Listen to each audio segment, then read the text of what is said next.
తన పేరు క్రీస్తు కుమారి. ఇప్పటి నుండి ఇక్కడ తాడేపల్లిగూడెం తైలాభిషేకానికి వచ్చారు. తనకి గతంలో నడుము నొప్పి ఎక్కువగా వస్తూ ఉండేది. తను పని చేసుకుని తన పిల్లల్ని పెంచుకోవాల్సిన స్థితి. హాస్పిటల్కి వెళ్ళి చెక్ చేయించుకుంటే వెన్నెపూస అరిగిపోయింది. మీరు ఎక్కువ పని చేయకూడదు, రెస్ట్లో ఉండాలని డాక్టర్స్ చెప్పారు.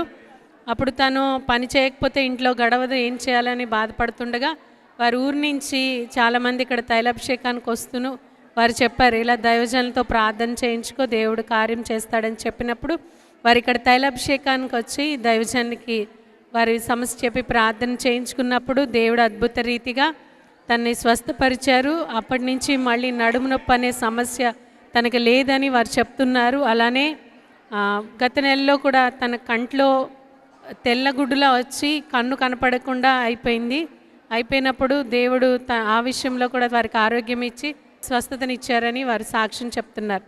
ఈ సాక్ష్యం దేవుడు దీవించును గాక.